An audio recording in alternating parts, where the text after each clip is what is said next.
It screams Las Vegas Raiders. And it just, you can see it. It's silver and black. It's in such a great setting coming off of the strip like that.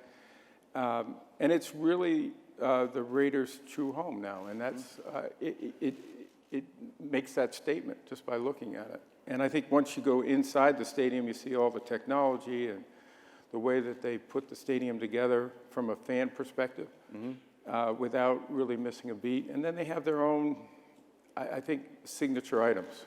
Mark's dad, Al Davis, loved the flame. Right. So there's going to be a flame in that stadium, which I think is going to really be an iconic part of that stadium. And I think it's something that everybody here in this room clearly is going to be proud of, and certainly we are in the National Football League.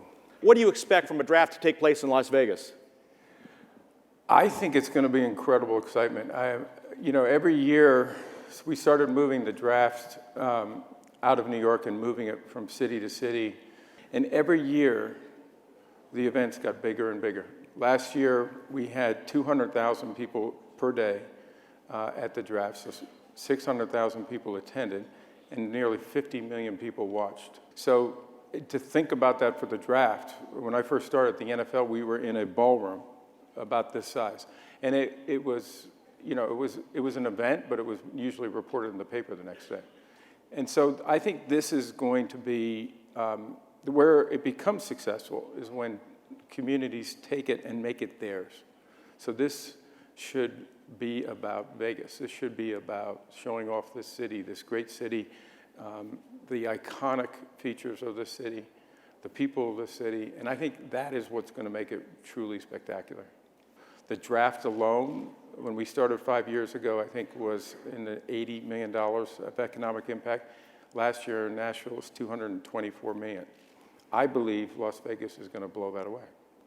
Sounds like a great event, but let's talk Super Bowl. When you were here last? Whoa,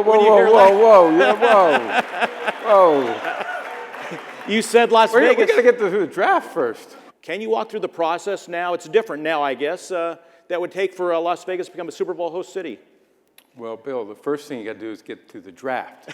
Right? Once we get through that, then we'll go. But the process, listen, they're similar to the draft. What we try to do is we try to pick cities that understand the impact it has on their city and have a special way of presenting that and making it bigger and better for our fans.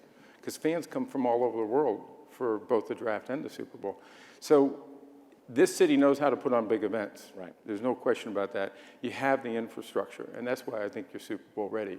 You now have Allegiant Stadium, which is going to be a world-class stadium, which is our stage, ultimately. So you do have everything here. Now it's just a matter of working with the leadership to understand how do you want to execute on that? How do you take the Super Bowl and make it bigger and better?